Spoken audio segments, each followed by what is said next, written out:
So I think we'll get started. This is the last session for today. This is the certification track, C13 international updates.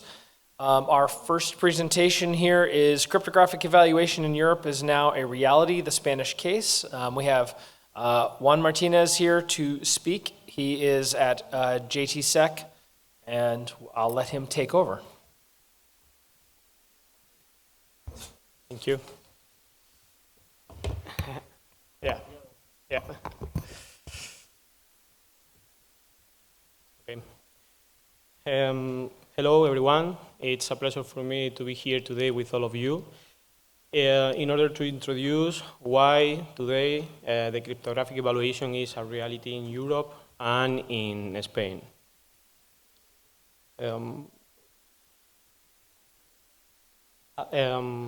How it works? Okay, thank you. Okay.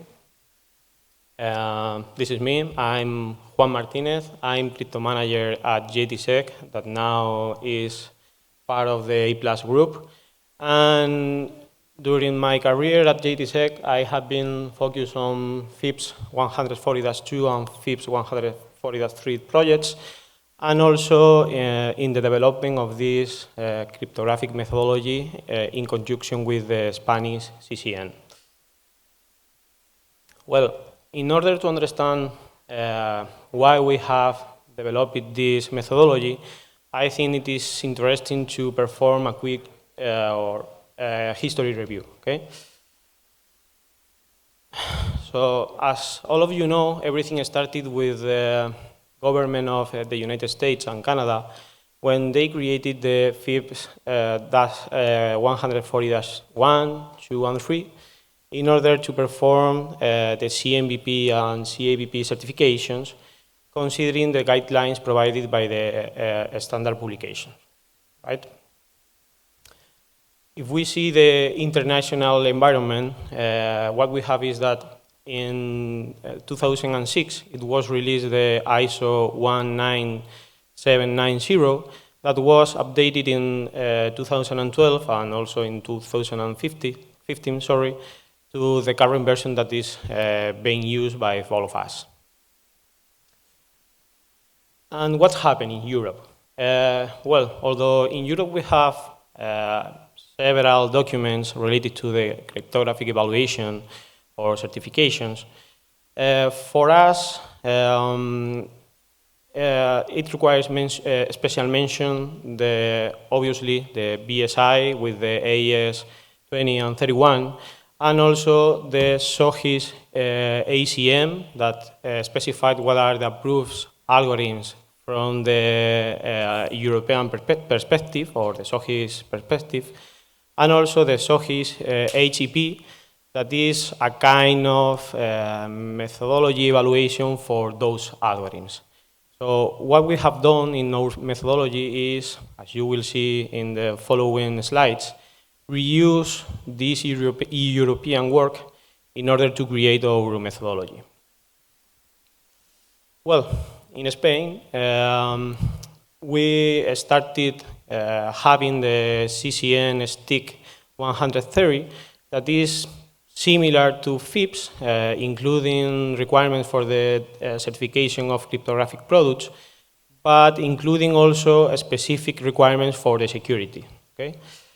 In addition to this, we also had the LINCE-MEC, that is the cryptographic test that should be performed under the lightweight security certification created by the Spanish government, and the CCN STIC 221 guide that defines what are the approved algorithms defined by the CCN. As you can see, in Spain and in Europe, we have, as I said, several documents regarding the cryptographic evaluation, but we don't have or had in the past a common framework to perform cryptographic evaluation. If we see the evolution in this diagram, what we can see is that Spain at the beginning was acting as observer, okay?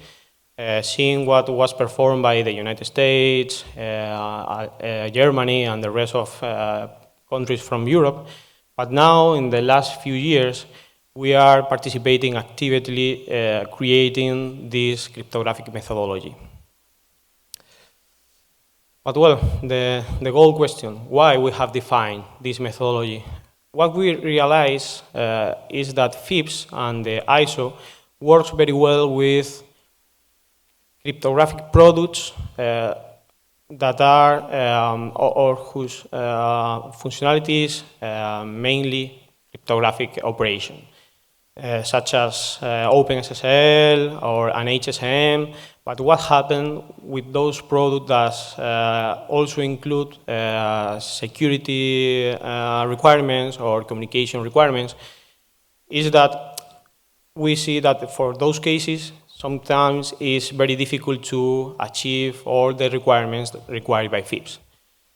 In contrast, with the Spanish case, considering the CCN STIC 130 and the CCN STIC 221, we realized that we had specific cryptographic requirements and security requirements, the definition of the approved algorithms, but we didn't have a joint way for them. So we realized that we need this common framework, okay, to evaluate them.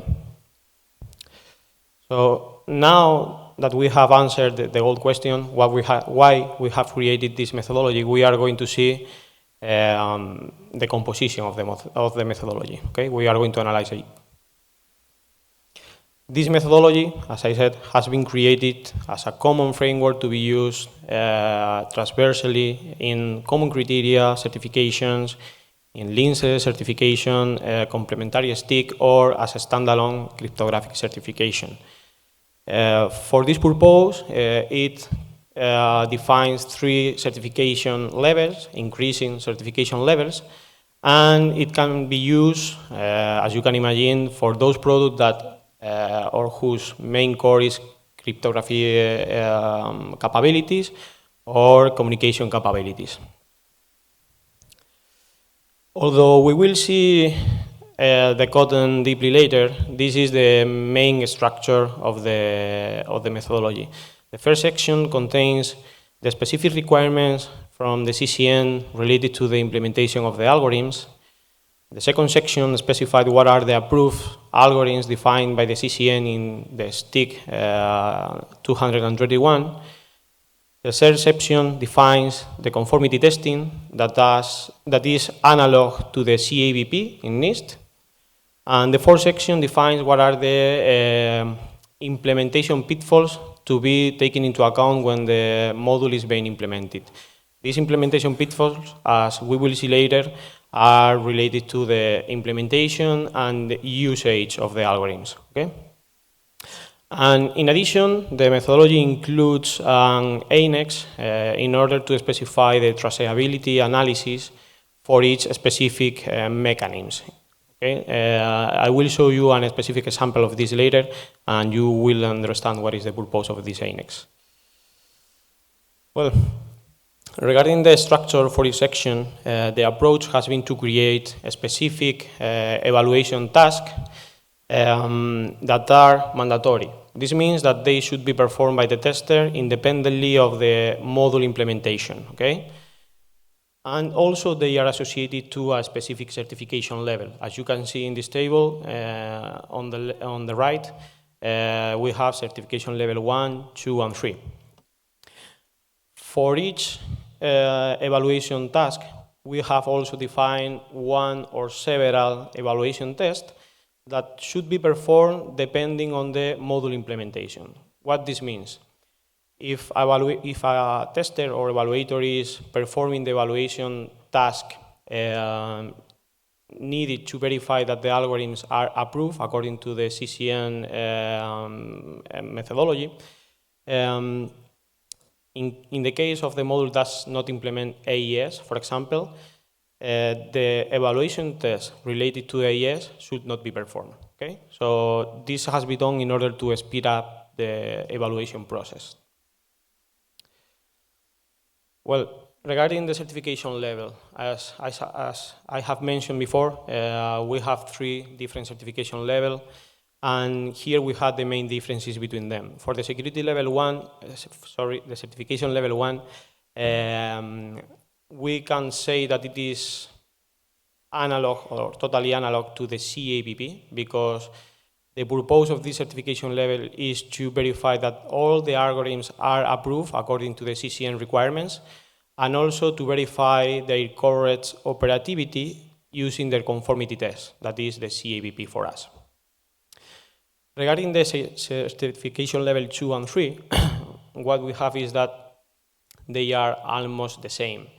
The differences are that in case of security level 3, we need to perform the total review of the source code for all the implemented algorithms and cryptographic capabilities. And regarding the security, the SSP management, in the case of security level 2, we only require the piece of source code for the serialization. That is the main part in this certification level. However, for the certification level 3, we need the source code for the entire life cycle. So this obliges to the vendors to provide for each specific sensitive security parameter the piece of source code or the pointer to the source code in order to justify what they are doing with the sensitive security parameters. Well, regarding the inputs, here we have a general overview of them. The main one is the input 1, the vendor questionnaire, that is analog to the security policy in FIPS. The approach that we have followed is to create a battery of questions that will guide to the vendors in order to provide all the information related to the cryptographic implementations. In addition to this, we have the TOE testing interfaces, that is the same as functional specification in FIPS, that will allow the lab to interact with the module using the defined interfaces, and in order to test or to verify the correct operation of the services implemented in the module. The input 3, the conformity testing tool, as you can imagine, this is the test harness, is totally analog or totally the same as the test harness required for the CMVP in FIPS. The input 4 are the results for the execution of this conformity test using the inputs defined by the CCN. The input 5, the avoidance of implementation pitfalls, is a document that the vendor shall provide in order to justify that all the implementation pitfalls related to each specific algorithm has been considered for the implementation.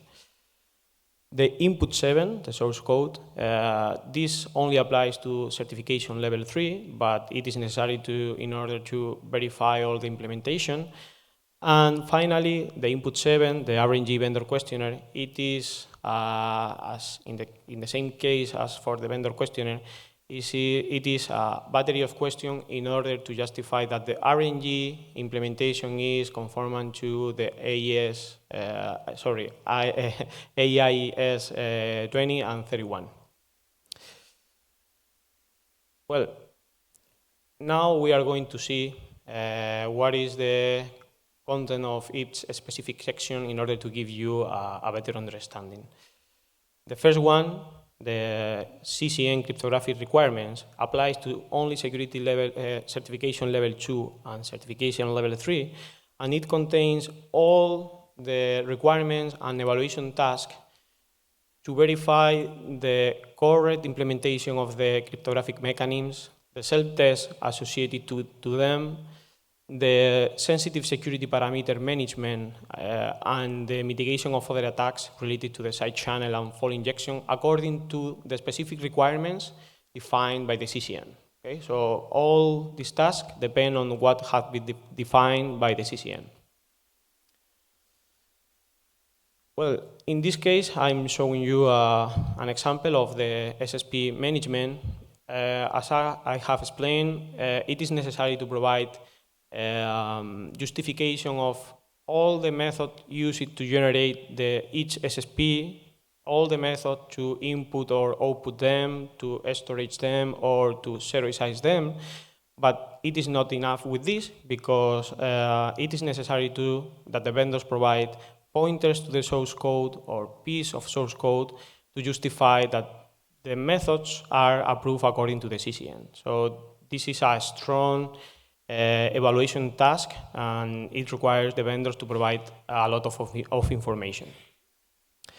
Although it is not specified in that table, we also have a specific task for the temporary SSP management.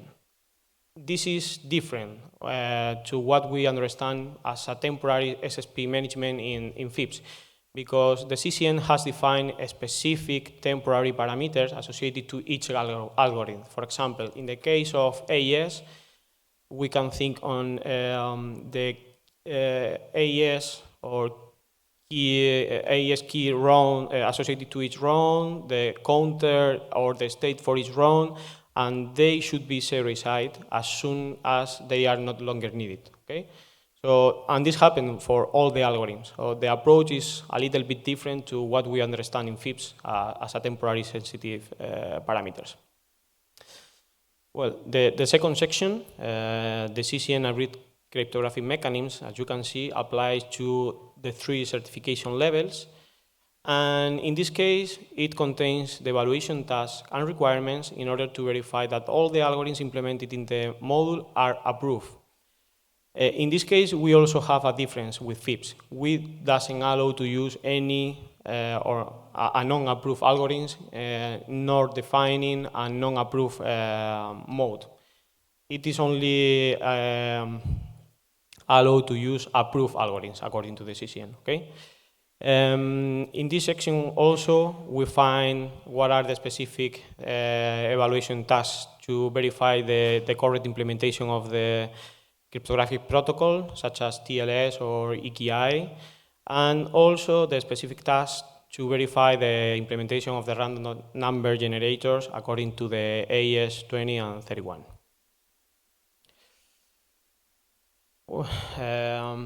The section 3, the conformity testing, the objectives, as you can imagine, is to verify the correct operativity of the algorithms in the same way as for the CMVP. But the difference is that we have defined 3 different types of tests. The first one are the non-answer tests. They try to verify the correct functionality of the algorithms, including corner cases, and also length tests or variable length tests for those algorithms such as MAC or hash.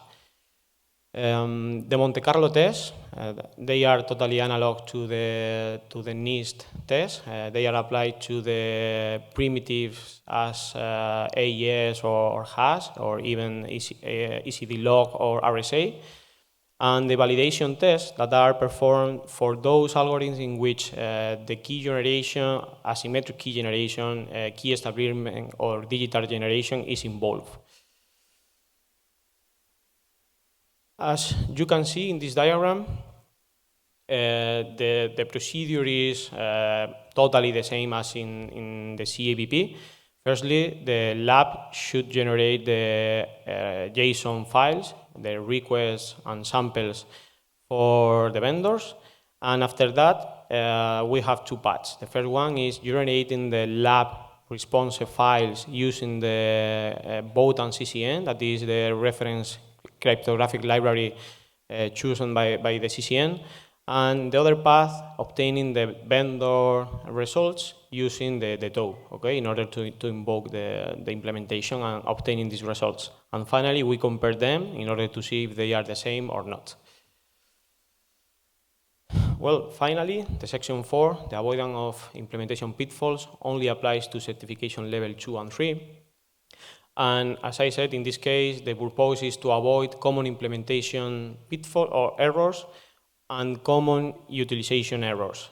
What this means? It is necessary to verify that the algorithm has been implemented correctly according to the IVs and nonce management, according to the limits for each parameter involved in each algorithm, and also, for example, the key management. There are specific requirements in order to avoid the reuse of sensitive security parameters. And regarding the utilization, in order to avoid some kind of attacks like the padding oracle, okay? Well, here we have an example, and a specific example for the key derivation function.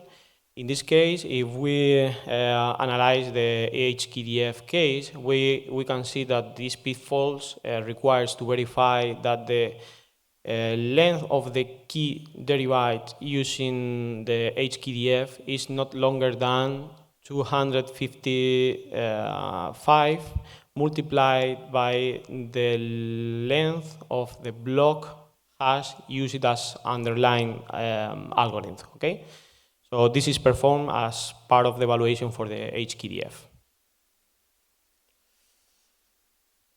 In this case, you can see an example of the traceability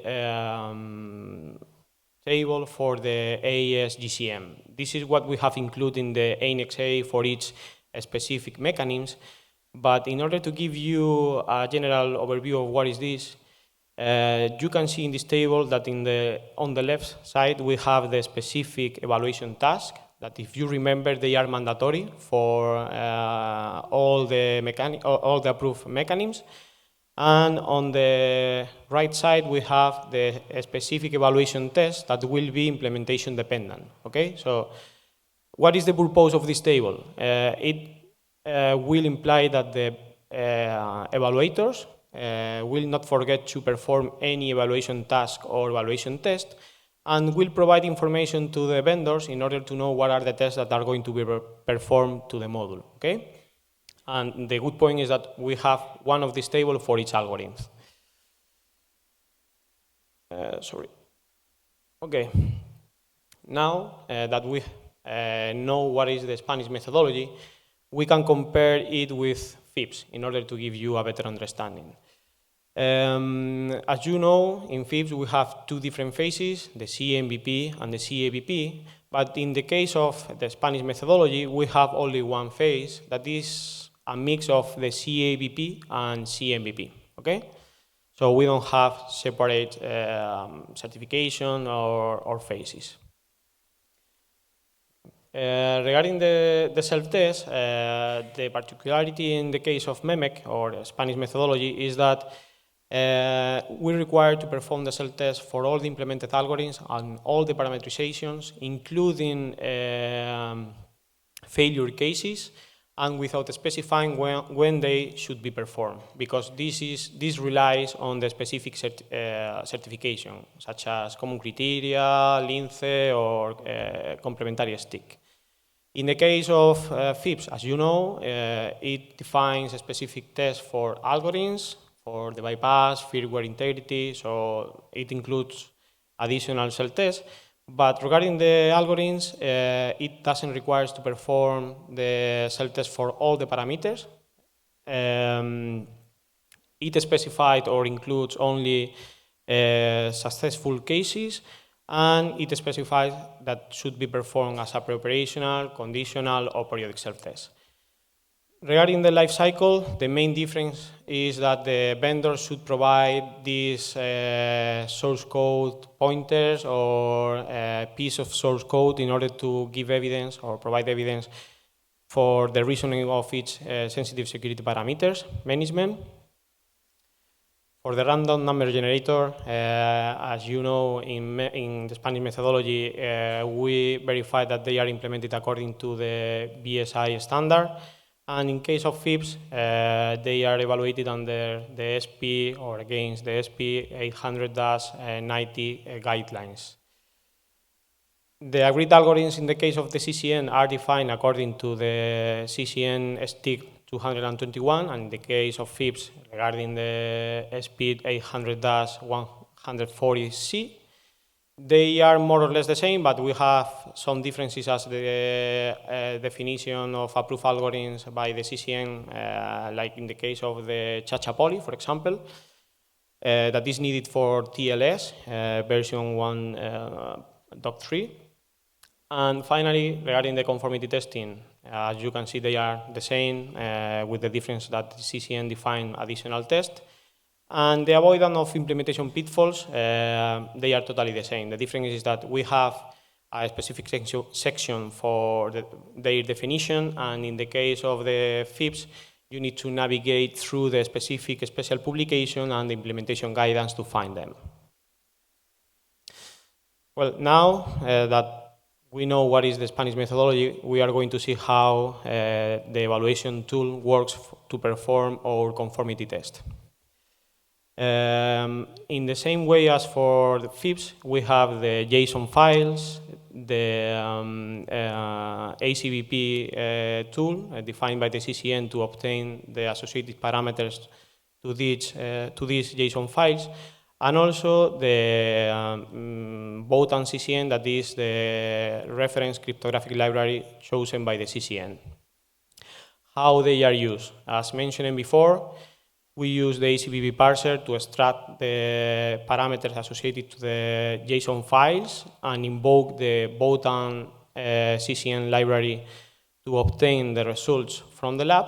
And in the same way, we use the ACVP parser to invoke the TOE and obtain the results from the vendors. At the end, we compare them and we have if the test has been passed or not. Here we have a specific example for the AES CBC. On the left, we have the request file, the JSON file. On the right, we have the result executing the Bhutan CCN cryptographic library. Here, the result using the TOE, and the result of the verification. In this case, is passed. Okay? But what happens if we modify the output for the TOE in a specific case? But that we have a failure, okay, as you can imagine. Well, what next?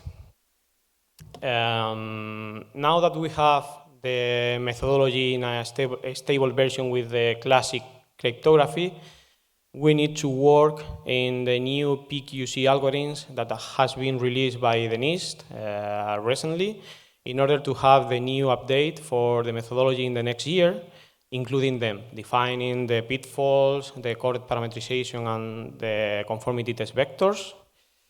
And also, we need to work in the random number certification methodology in order to define the specific evaluation task to verify the conformance to the AES 20 and 31, and also defining additional test or evaluation test to make easier the transition of RNG that has been validated under FIPS, okay? And concluding, what we extract from this talk is that Spain is being pioneer in Europe defining this cryptographic methodology, contributing to the European effort to create a common framework and making easier everything for the laboratories and also for the vendors, avoiding the case by case when we need to apply it or to verify any cryptographic implementation in any certification. Okay? And that's all. If you have any questions, it will be a pleasure for me to answer them.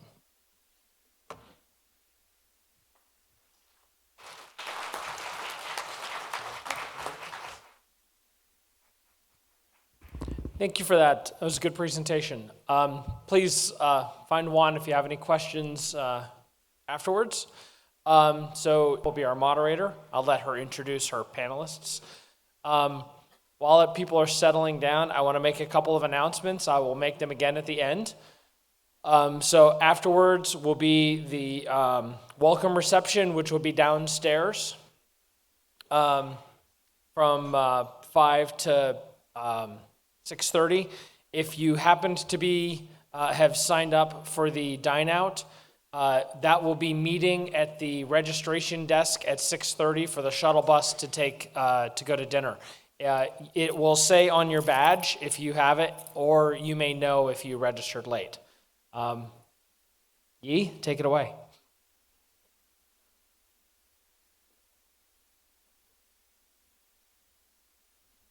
Yeah, thanks to Brian for the introduction. I actually going to just have our panelists take the seat, and I will hand over to Karen. She will lead the discussion and give a summary introduction. Before we start, I do want to give them time for them to introduce themselves. But one thing that is really important, I want to take advantage of this podium to get it out from my chest, is that I have higher admiration to our ISO editors, the lead editor and the editor. I want to say that during the entire process, the multiple revisions of the working draft, committee draft, draft of the international standard, and now the FDIS, final draft international standard, and the standard is going to come out anytime before October 18th.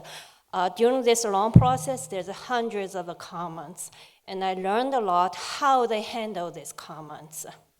Okay, in the ISO, there's no vote.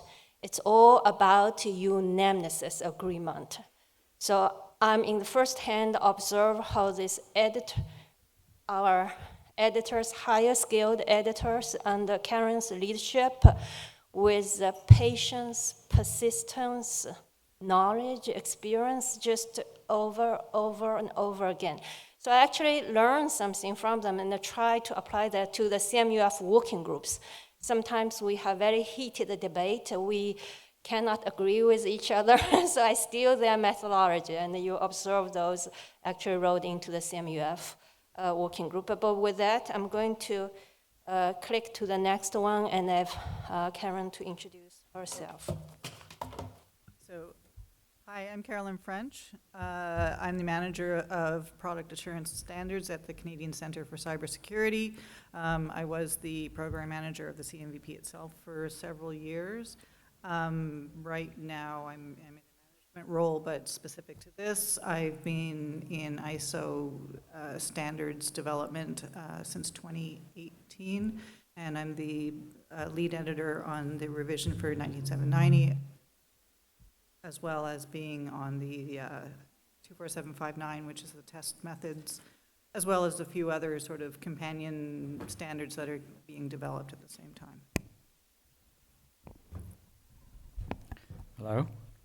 It's kind of coincident these slides are in the order we're on this table. I had no idea.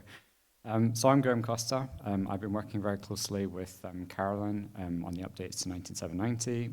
I come from Thales, and with regards to this panel, very much represent the vendor side of things. I guess building on what you said, I have learned a lot from the work that we put into the updates to the standard. And I can also see, looking forward, a lot of the challenges that there will be with adopting it. So very much hoping to represent the vendor side of things on this panel.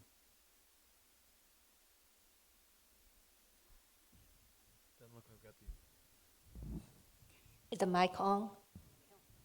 Can you hear me now? Hello? Okay. Is it good? Okay, here we go.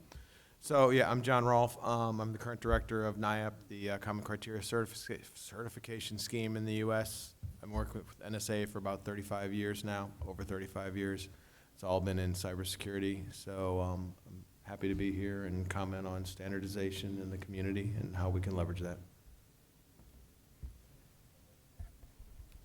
With me? No. Margaret. This thing? They Yeah, gave have me a the special challenge one. mic, so, you know, there's no reason to imagine that I'm going to get this right. Okay, I'm Margaret. I'm a cryptographer. I work at AWS now. I worked at a lot of other places, too, including NSA, where I wasted a great deal of my life. Okay.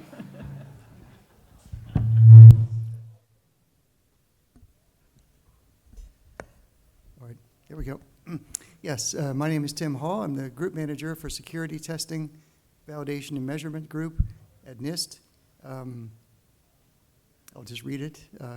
Yeah, I do have a PhD in electrical engineering, specializing in signal and image processing. I've done several things. Many of you know me from my long time in the CAVP, and yeah, that's it. And of course, entropy. So for the rest, I will let Karen give the summary and lead the discussion, and I will probably switch the place with her again when there's questions from the audience, okay?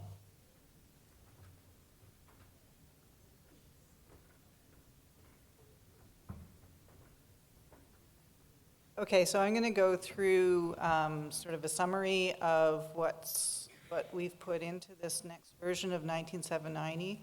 I won't really actually talk about the 24759, which is the test methods, because they've just sort of followed along with the 19790 changes. Okay, so this is where we are. We started way back in probably 2020 when we got started on this. I'm not going to go through all the different working drafts and so on, but it's a very long and thorough process to get a standard through ISO. Having said that, they do have time limits, and we have to meet them. Somewhere in there, I think it was in the third or fourth working draft, is when the CMUF was brought on board to help out as well, which was a very welcome input to the standard so that we could have more vendor and lab representation in the development of the standard. We went for draft international standard just under a year ago, and we got a whole lot of comments. And at that point is when the ISO editors got involved. And the ISO editors are staff at ISO that actually go through the draft, and they make sure that the standard itself is meeting all of the ISO directives. We got a lot of comments. And something that's changed, I think, since the 2012 version was published is that the ISO editors are now, I don't know if it's a change, but they are being much more detailed in their review, and they're reviewing the entire document. So we got a lot of comments from them. So we did address all of those comments and submitted a new draft on June 9th, 2024. So we have the "We Are Here." We've just gotten comments back again about 2 or 3 weeks ago. So we had to wait a long time for the ISO editors to come back again. We have to address those comments, and then we will submit again, and at that point it will go for a final ballot. And if anybody wants me to explain the whole process, you can ask me separately. It is a very complicated and esoteric process. All to say that right now the project is, I think, on hold because we have a limit date of October. So because the ISO editors took so long to come back to us, because they read both documents from end to end and gave a lot of actually really, really good suggestions on how to clarify text to make it easier to read and so on, I don't think we'll be going for the final ballot until October, which means that we probably will not publish. I can't tell you how long an FTIS ballot is, and if anybody knows, they can put up their hand and tell me. We might not publish by the end of this year, but if that's the case, it'll be early next year. So we are a little bit off of what this slide says. It's all good, though. We might have to start calling it 19790-2025 instead.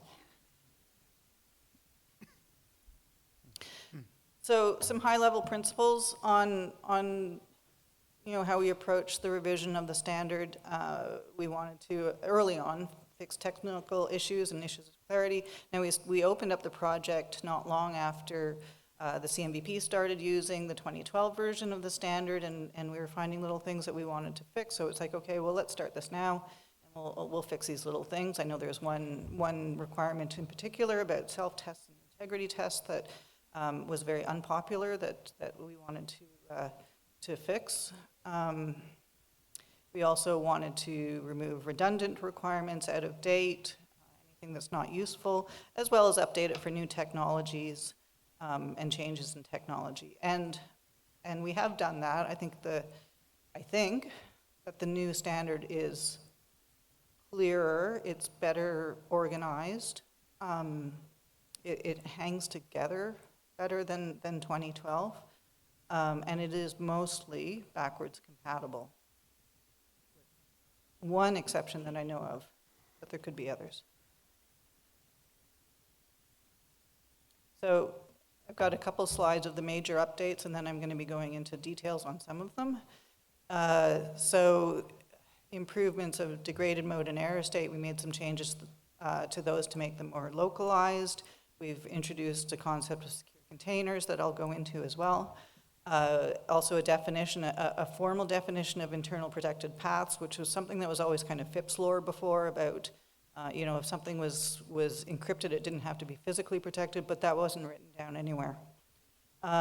We collapsed 2 of the embodiments. We also aligned the physical security requirements between the embodiments. And we introduced an option to support device attestation. We've also reworked the SSP import-export section for clarity mostly, and one small change that will make actually quite a bit of difference about level 3 versus level 4.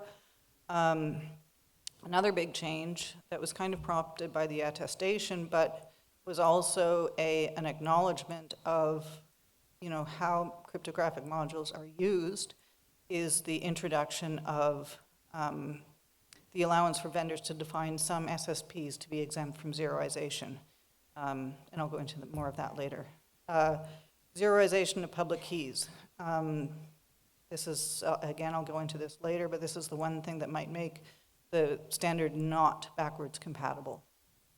We've introduced a new annex where a validation program can add standards for secure development, manufacture, and operation. We've removed 1020, which is the requirement to pass the self-test before performing the integrity test. That was kind of the very first thing that we did.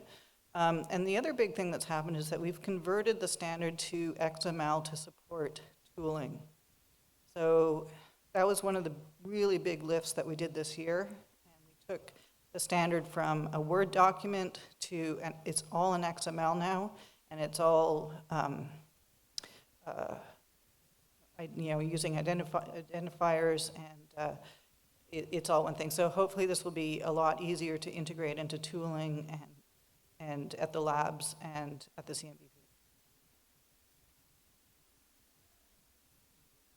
So localized error state and degraded operations. So this update allows a localized error state at all levels. After entering an error state, the module may then enter a degraded operation that is localized to a subset of the module functionality. The data output inhibition may be restricted to a subset of the module, and that's defined by the vendor. And then we've also improved and actually clarified how you exit degraded operations. I think in the 2012 version, it's a little bit confusing how you get out of degraded mode and what you need to do. So we've changed the wording on that. And if it's a subset, so it's operation where a subset of the entire set of security functions. So the more precise language has been added, and there's been an allowance for the vendor to define a subset of self-test to exit the degraded mode. So in a sense, more of a representation of the reality of modules these days, which may be very complex, may have different parts to them. If this part over here fails and has a crypto error, you can sort of put that aside, put it into an error state, and have the rest of the thing keep running. And then that part has to, if you reconfigure it or however you're going to get it out of that state, you can get that going, or even change a card or something, and then the module can keep going.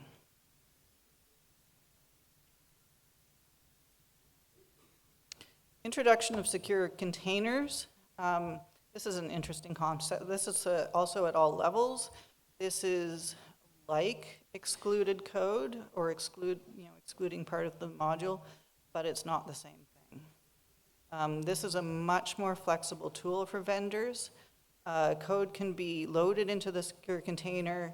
It doesn't have to be validated. It does have to pass a load test, but it can be removed, updated, replaced, whatever, without impacting the module version. And that's the main thing. It does not impact the module version. Now, because of that, it is, it has to be secure. The boundaries of that secure container are considered boundaries of the module itself, so that whatever is in that container has to interact with the module as if it's outside the boundary of the module.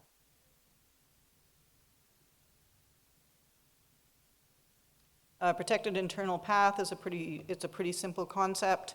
Again, at any level, it allows the absence of physical protection for any line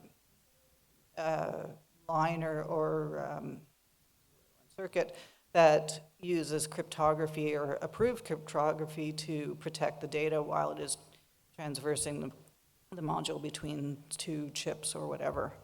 At level 3, the use of a protected internal path allows for absence of protective tamper-evident coding or strong enclosure, and at level 4, the removal resistant or strong enclosure.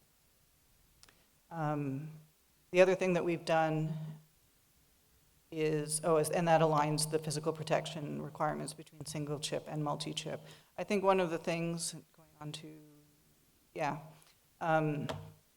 there's been a lot of thought about physical security. I don't think we're entirely there yet on the best physical security requirements that we could have. It might be the next version of the standard that we get there, but one of the things we did is that we only have a single chip and a multi-chip embodiment. Partly because, some vendors would have a module that either goes in something or not, so did they call it multi-chip embedded, multi-chip standalone? In the end, it didn't really make much difference, so we decided to just combine the embedded and the standalone embodiments. And this was brought, we had conversations of, in the end, perhaps the physical security should be less about embodiments and more about what are the actual physical security requirements, and leave it up to the vendor to decide how they're going to package it, despite whether it's a chip or multi-chip. In the updates to SSP management, we clarified the allowance that permits software modules or software components of a hybrid software module to export plain text keys at levels 1 or 2, provided they do not leave the OE. That's actually in the 2012 version, but it's not very well expressed, and I think it caused some confusion at the beginning of our transition. The other change that we made is that at level 3, the vendor is now allowed to import or export keys at level 3 either encrypted or over a plain text trusted path, which is now a trusted channel, or via split knowledge procedures. So it's one of the 3. In the 2012 version, it's either encrypted or using a trusted channel and split knowledge procedures. At level 4, that's where that requirement comes in. So now there's a difference between levels 3 and level 4.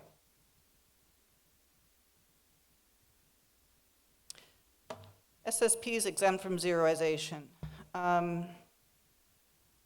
We've always had this concept. The SSP that's used for the integrity test is exempt from zeroization. Other than that, it's still an SSP.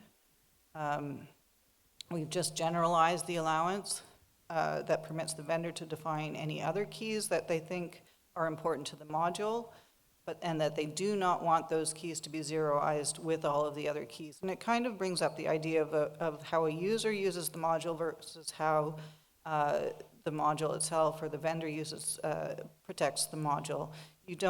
There are certain SSPs that you do not want to zeroize, or else you're going to brick the module and it has to be sent back to the vendor. It won't work anymore.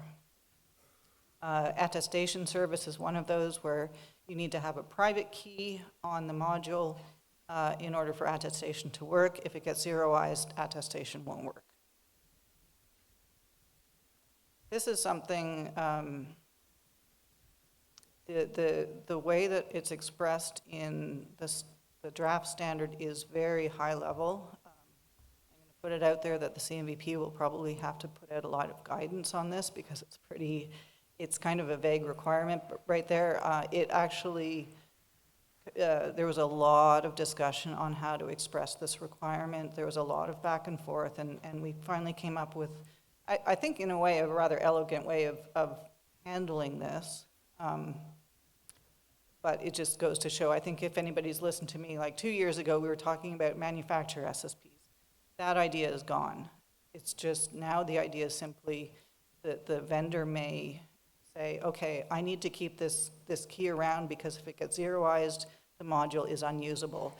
As part of that, the vendor will have to describe why that's the case. You know, what makes this SSP exempt? They'll have to put in that argument, and it has to be accepted by the lab.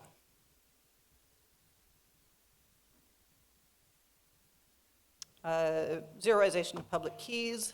This is to address privacy concerns. It completely makes sense that if a user is finished with the module, that everything gets zeroized from it, including the public keys on the module. Similarly, they're zeroized during maintenance and in response to tamper. Attestation was added optionally. So that's the process used to allow, this is straight from the standard, allow an outside entity from the boundary to securely verify the identity and other physical or logical characteristics of the module using an attestation record. This is sort of a forward-looking requirement as we do more with making sure that everything in your network is what it says it is. It's been upgraded properly. The version sitting there is what you've got in your records and so on. But again, this is optional. So those are the major technical changes. I talked about the process where we got comments from the ISO editor. Again, it was an extremely thorough review. We didn't realize that we were in contravention of several of the ISO directives until they went through it. One of the main things is no bold, no color, no italics. And I think can we use underline? No underline. So it'll look a little different. Actually, one thing I was going to mention is that I think the copy that we submitted in June has been distributed to Working Group 3. Did you post it? Yes, it's on the CMUF portal. Okay. So you do have access to it if you want to have a look at it.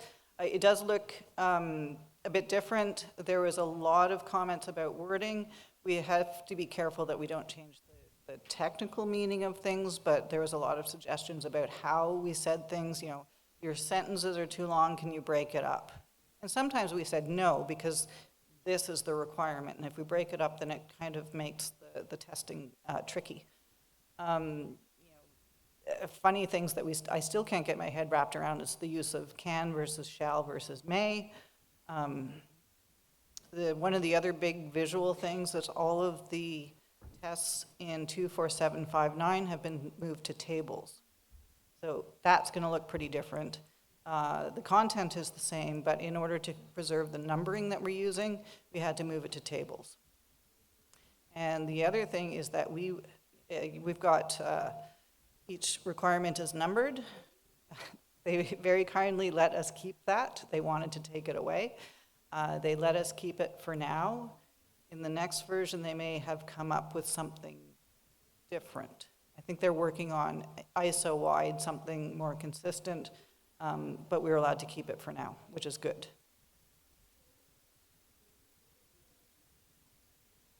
All right, that's it. So I think our panelists has a privilege to ask their questions first to Karen. And then we will start to take the questions from audience, okay? So we are about halfway through. We have 33 minutes remaining. So I would say that the panelists, we have vendors, and then we have schemes. Yeah. you a vendor? Yes, and the vendor, we have hardware, we have software. I try to really grab all the distinguished all together. Well, I guess as a vendor, I had forgot we're meant to have questions. So, dear Caroline, when do you think CMVP might be considering adopting 19790 2020 4/5? Well, I could get into, or I could let Tim actually. Oh, look at that. Look at that. Yes. So should I? take a Yeah, look you at can these? use that if Okay. you want or not. These are obviously prepared. How will the CMVP adopt the next revision of 19790? So there, there it's listed like a, do we stay with 140-3 and simply point to the latest version of ISO 19790, or do we publish a new 140-4? I'll start by saying we haven't made any decisions yet. We want to take a holistic view of the transition. We know it's more than just publishing a new document. We very recently did the transition from -2 to -3, and we've learned quite a bit from it. We found there was several aspects to it, and we've learned a good bit from that. Fortunately, I think we're in better position now. We've gone through the process of doing major revisions of the implementation guidance, implementing new tooling, and so on. So I think we're better prepared in that respect. But to that first question, I think, again, not final, but I think we probably lean towards a 140-4, simply for clarity. But again, that hasn't been decided. When will we adopt the next revision? Interesting that that's not the same question as the first one. But I think we would make it, if we did do a 140-4, then it would point to 19790, 2024, or 25. We have also considered adopting some elements incrementally while still referring to it as -3. Again, that's something we've taken under consideration. Maybe I'll stop there.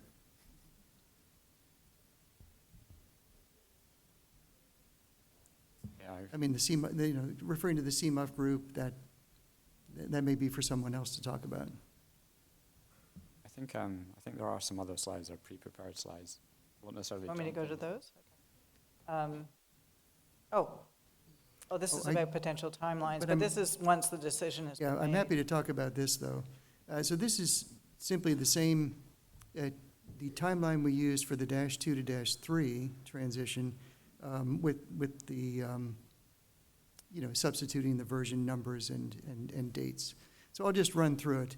And again, I'm not saying that we're going to adopt this timeline, but this would be our starting point.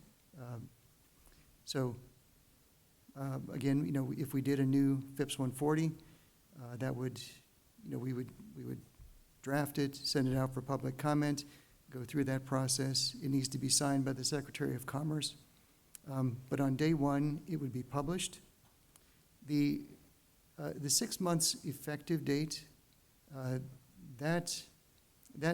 what we did in the previous transition is, that's the date, I believe we said that vendors and labs could start contracting for testing for conformance to 140-3. And then the 18 months later, testing begins. That's a bit of a misleading term. It was 18 months later that we began accepting submissions for 140-, now I'm getting my numbers confused, -3, which would be -4. And then another year after that, we would stop accepting submissions to -3, and then you know, something on the order of a 7.5-year, you know, end date for the validity of -3 certificates.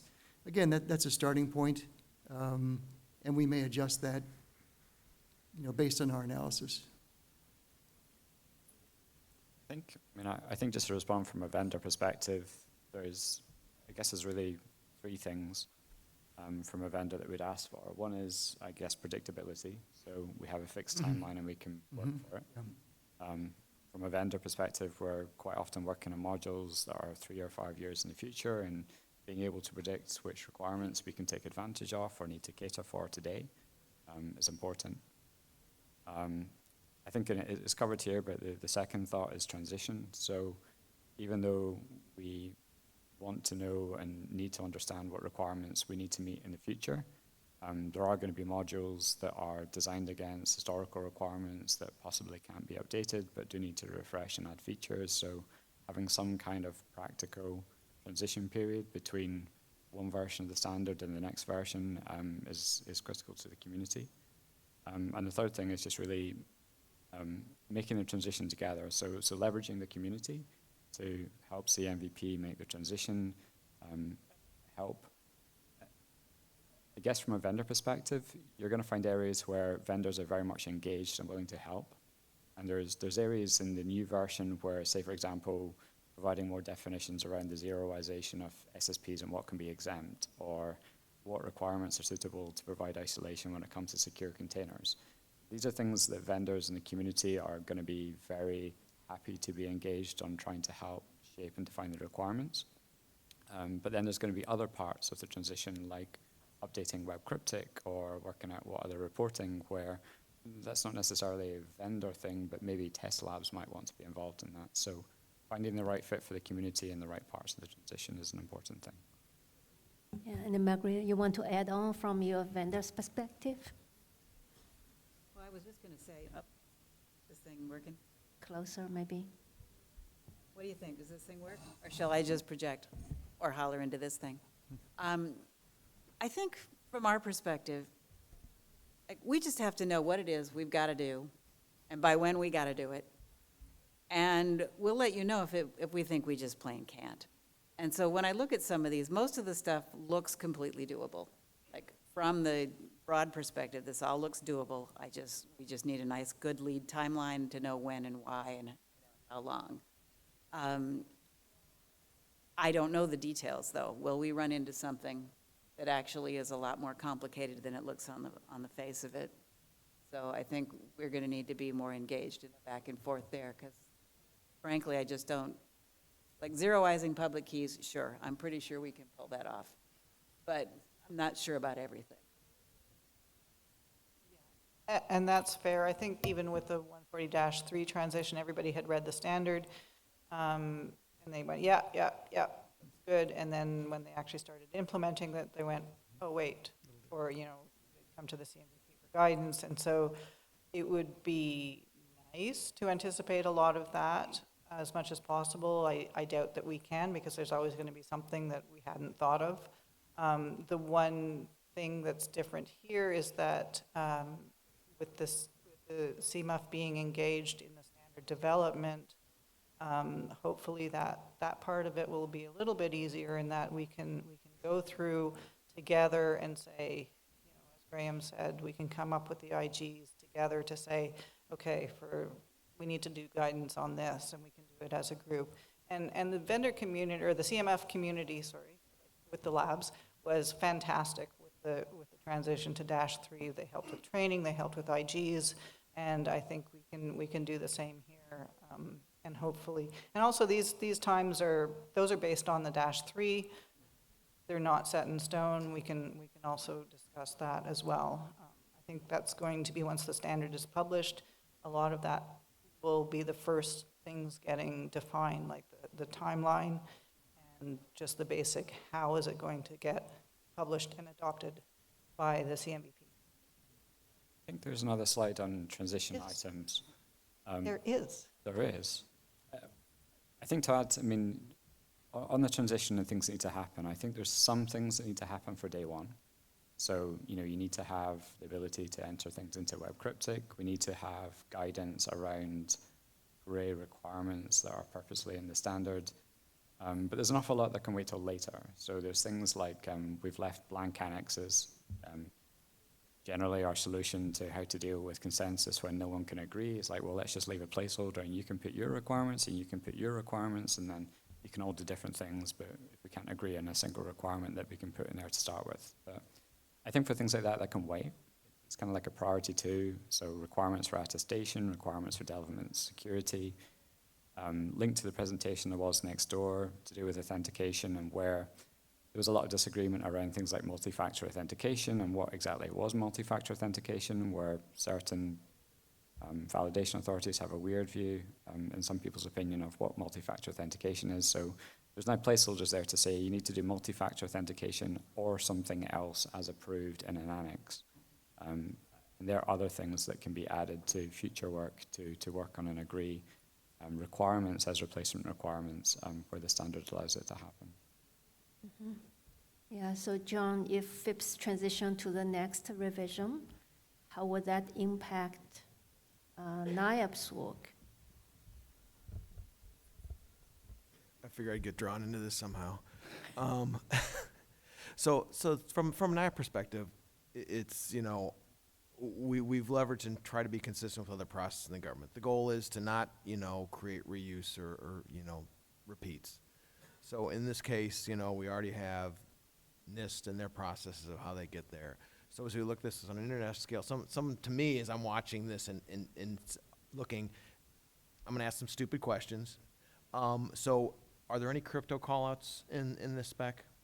No, that's kind of one of the, actually, we had to go to battle with the, with ISO on this one. So in the 2012 version, this is the case where it says in annexes C and D that the validation authority can replace the annexes or whatever in as they wish.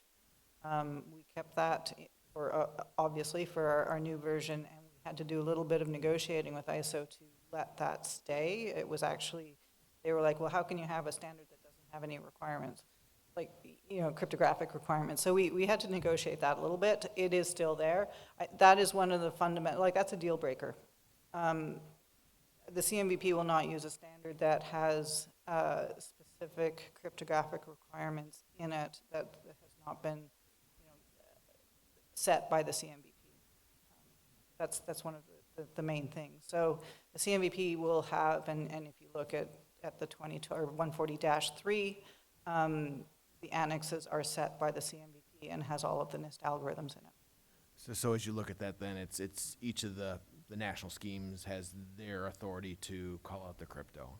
Yeah. Okay, so I mean, I just see it as kind of progression as to, you know, what the next process is. I mean, in a perfect world, and again, as we kind of battle and struggle in this, it's you know, where do you have the call outs that again, we're getting beat up, and part of it's EU, where they're going and those sort of things, and, you know, how do we continue to play together and be in a collaborative world? The whole cybersecurity landscape is kind of in this path where everybody's going to solve the world's problems, but only in a national, you know, view. So I think this is good, and it's a path forward, but there's work to be done. Again, it's so that's as I look. I mean, I don't think it impacts us greatly. We'll leverage whatever's there. Again, partnership with whether it's the other U.S. portions or international, it's everybody's trying to solve the same problems. Sorry. So. Well, and I agree, like, everybody, when it comes to cryptography, like I said, at the moment, everybody wants to set their own cryptography. They don't want to give that control up to other countries or other validation authorities or whatever. One of the nice, although confusing things, maybe, about CMVP modules is that it does allow other algorithms to be in there. They can be there. They just can't, you know, get in the way of the U.S. and Canada cryptography, so approved cryptography. So that's kind of the nice thing, but, you know, I hear what you're saying. It's a delicate balance because, you know, everybody wants their own cryptography, but and I understand with vendors, they just want to sell their product, and they want to sell it around the world without having to make different different versions for each part of the world that they're selling to. Yep. But I see is the other components, if you standardize that and it's consistent and it's recognized, then if it's a subset, that's a good path to go forward on. I think, just in cryptography, I think C and D are two of the annexes that really don't need to change that much, other than potentially some wording around references to standards. Linked to the reference to Europe and being beaten up about standards and that side of things. In the new revision, Annex G is an opportunity to consider. I'm not saying that this is a way necessarily that FIPS should go, but one of the criticisms of FIPS compared to some of the other standards is the kind of lack of really any requirements around vulnerability management or vulnerability disclosure, that kind of thing. And Annex G is essentially an open book at the moment for manufacturing security, operation security, and production security. So if you did need to develop requirements to fill gaps to help with negotiations around mutual recognition and things like that, then you could look to Annex G somewhere to put requirements around vulnerability management and some of the things that are core to the EU. So, okay, I have my turn to ask you, Karen, a question from a lab's perspective, okay? I'm changing my head. We actually, because we have been involved in this process of reviewing multiple versions of a work draft and provide the comments, and eventually we see many good changes happening in this revision. We know that CMVP, you have a plan in a month or year, or maybe years. But some of the very good things we have been finally see it is in revision. Can we just jump right on it? One example is you do the integrity check and need to do some algorithms, and this algorithm need to have the self-test first, but the integrity check itself serves as a self-test for this algorithm. So it was allowed in old days, even 140-2, but transition to -3, somehow that IG disappeared, didn't carry it over, and now we actually, many vendors suffer from that. Finally, we get it corrected in the future, -4. Can we start using it? Well, I think Tim kind of alluded to that as a question that the CMVP will consider, and Tim, do you want to answer that more fully, or just say, we'll think about it? Yeah, I think if we could go back 2 slides. How? Oh, there's a red button. Got it. Right, so that'd be the last bullet there. We are considering that idea. Okay, then I will give you a list Yeah, for the things that you can start adopting. Sure, yeah. Great, it's great news. I want to put a caveat on that it has to be done thoughtfully and carefully so as not to cause confusion. Right. I haven't, and maybe everybody else has, because they're much more clever than I am, but, if we do something, will there be unintended consequences of saying, okay, you can do this? What are the tests for it? Where do we put the test? How do you do the test report? Do we have to update cryptic? It's an idea that we need to think through and figure out how we would actually implement it. I think things like that are things that the community can help with. So, like even just coming up with the wish list of, on day one, what are the requirements where we've been hammered with them for however long that don't make any sense, and we've managed to fix them in the future revision that maybe we can quite quickly adopt.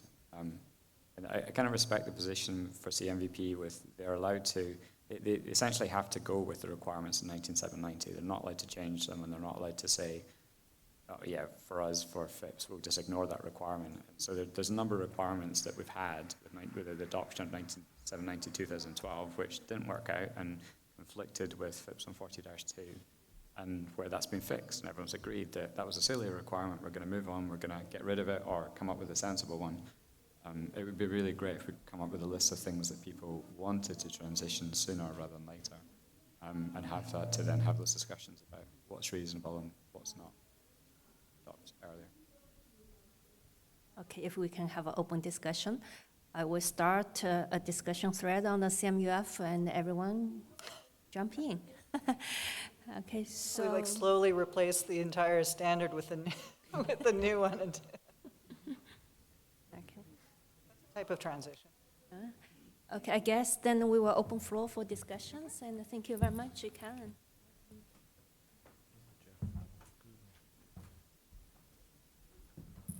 Testing. Is this okay? Thanks very much for all the work that's been done on this and this presentation. Briefly, yes, definitely would love to have the ability not to zeroize certain attestation SSPs sooner than the timelines for full 19790 adoption, because that's a very dangerous API and it blocks adoption of things like puffs. So, but prior to this panel, there was a different talk about identity authentication requirements and how non-humans can do them, because FIPS 140 requires, for level 3 requires identity, and for level 4 requires multi-factor identity, and that's imbued in 19790. There are use cases around things like, for example, a trusted platform module where it actually is the identity of the thing it's plugged into, which means you can't actually have a level 3 certified fully functional TPM. Is there anything that we can do about that, and what kind of, would this require another 10 years of work in ISO to fix?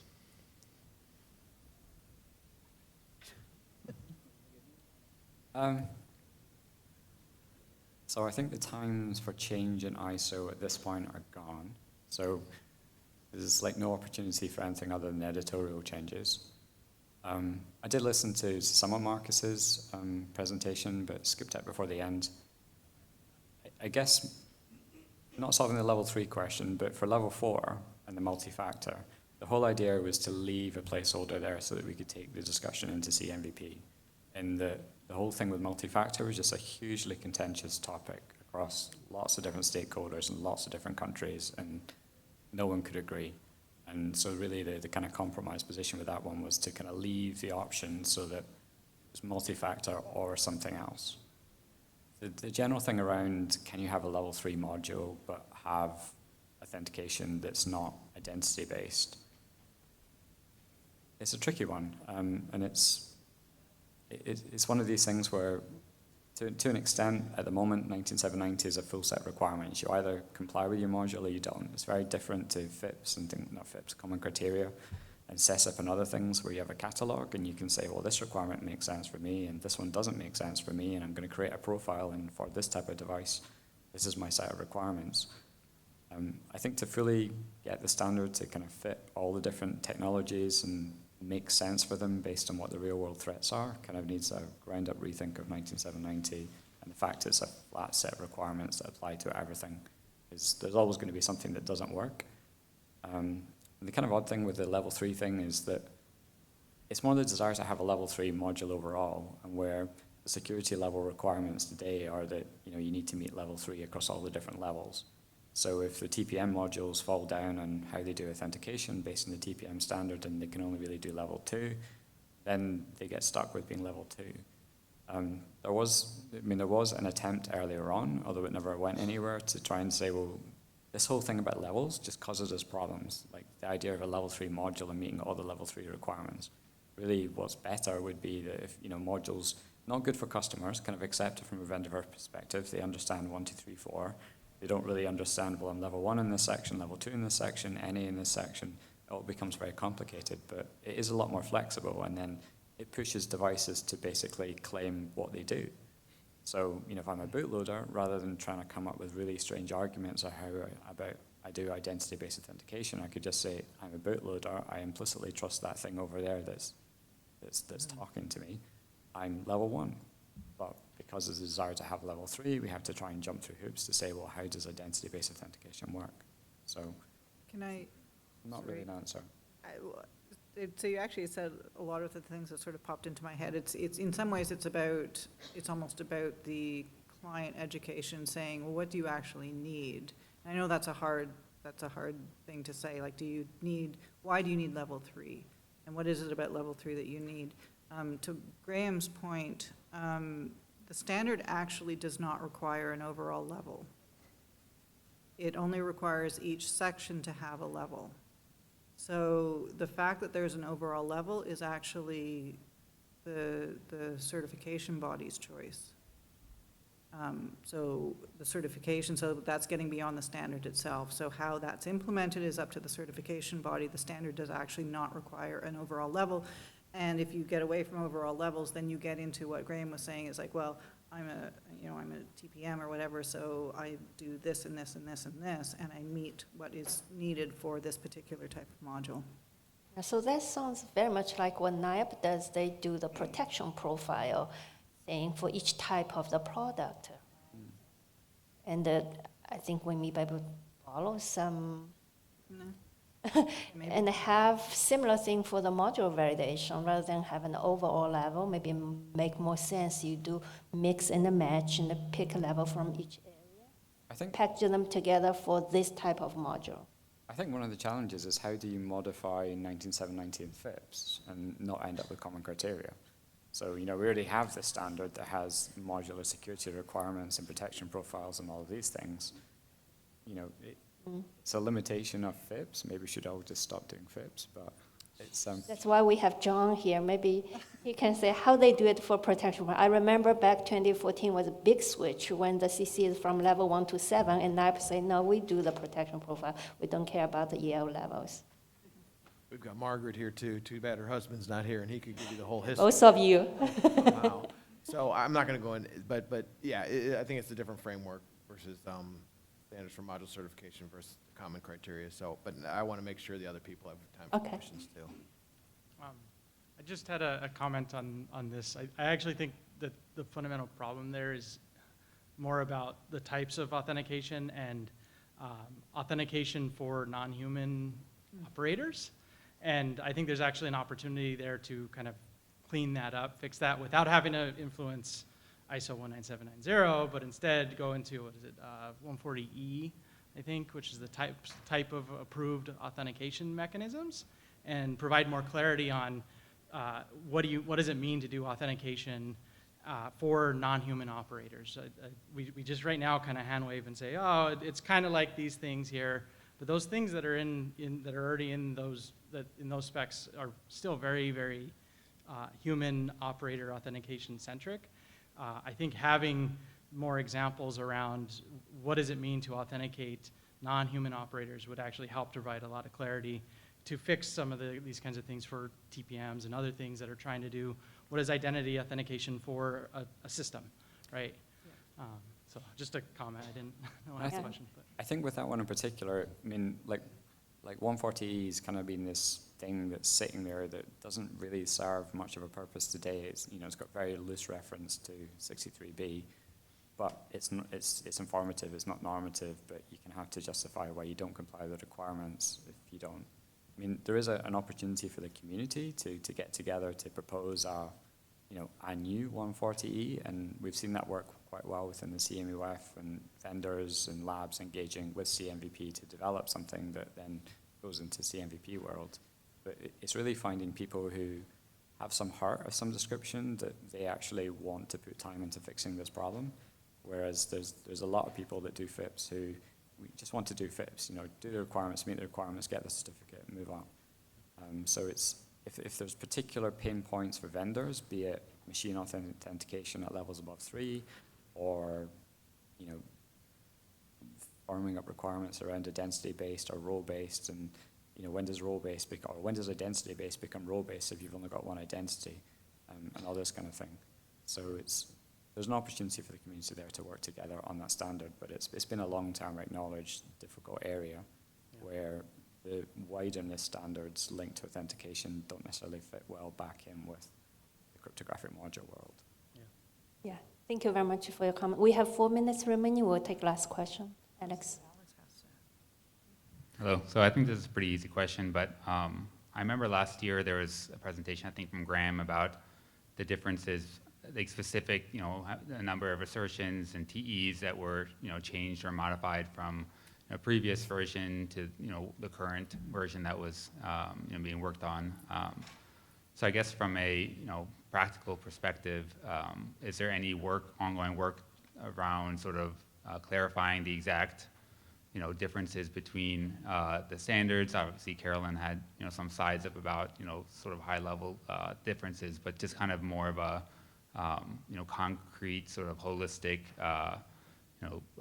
document. I don't know if it's from the ISO directly or kind of a spin-off work or something like that, but just kind of thinking about, obviously, from the CMVP's perspective and working on, looking towards the transition, just having some kind of concrete difference document would really go a long way.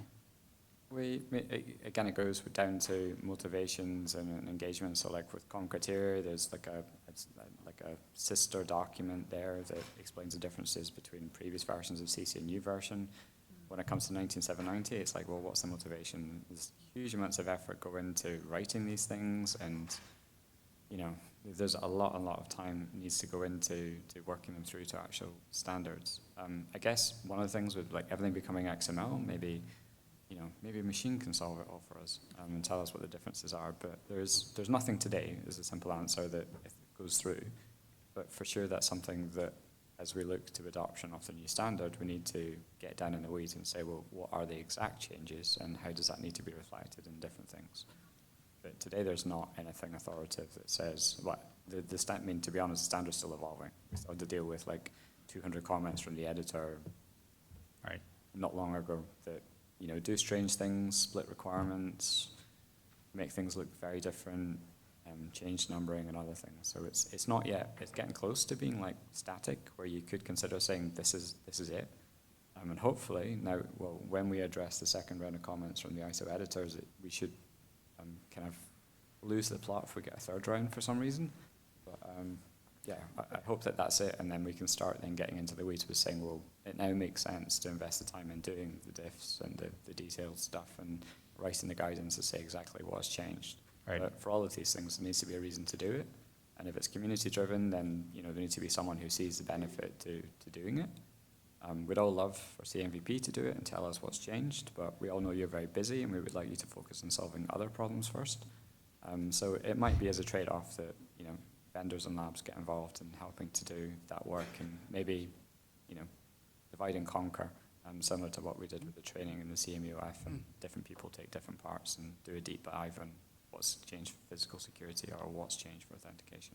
Right. I guess from my perspective, I think, obviously who better than to know the changes than the editors, the people who are directly involved with, the standards development themselves. So I don't want to go so far to distribute the work that you maybe lose some sort of, concrete, there's a lot of context behind these requirements. There's a lot of sort of background behind these requirements. And I think, sort of distributing the work too far might sort of have a negative impact. So I think, we want to make sure we're sort of making an alignment with what the intentions of the standard is. We're actually almost too close, because we've been through, like with every working draft and changing. But I get your point, you're right. What popped into my head is that we touched almost all of the document. So if you do a diff, it's going to look completely different. We actually changed, we moved things from one section to another, not because the requirements are different, but because it actually reads better to put things in one place. Like I remember Graham coming to a meeting or giving a comment and saying, well, why is this here and not down here? Like, you've divided the requirements. And we were like, oh yeah, you're right. So we'd put things together just so that the whole document. So all to say that even if it looks like there's tons and tons of changes, I'm not sure that there are a lot of actual technical changes except for what we've added. So we've clarified a lot. We've added requirements. We've taken away a couple. But yeah, sorry, I'm rambling, but yeah, it's probably an exercise worth doing. I'm not putting my hand up right away to do that, though. You can, 19790 is not too bad. We have done diffs between 2012 and 2024. It's not so different that you can't do a sensible diff just in the Word and see what's moved and what's changed. 24759 is a lot more difficult to do that now that we've introduced a lovely 400 tables. And that does make it very difficult to do diff between the old document and the new document in any kind of sensible way. I guess my point is, like, if it's difficult, right, for you to think about it, how much more difficult would it be for sort of the bigger community to consider? So I think it's just hoping to sort of get a little bit of a, clarification sort of right off the bat. And obviously the motivation from our side or even the vendors would be a better understanding of the standard and a better gap analysis and be able to focus on the right areas. Yeah, I think you have a good point as part of that, like, looking at the transition forward, like maybe one of the first things that comes out is like what's actually changed. I mean, it's worth thinking that ISO is not just this focus. So, I mean, to do that kind of thing through ISO, we need to have a new work item. There need to be someone would volunteer to lead that, and you have an editing group. There are other stakeholders within 9790 than CMVP and US CMVP. So maybe we could talk nicely to the Koreans or someone else and say, maybe you could write this document. Who knows? Yeah, but it needs to take it on and sponsor it. Thank you. Yeah, thank you, Alex, for your question. I would like to say thank you to our panelists for very good information. And I get back to you, Brian, if you have any announcement. Thank you so much.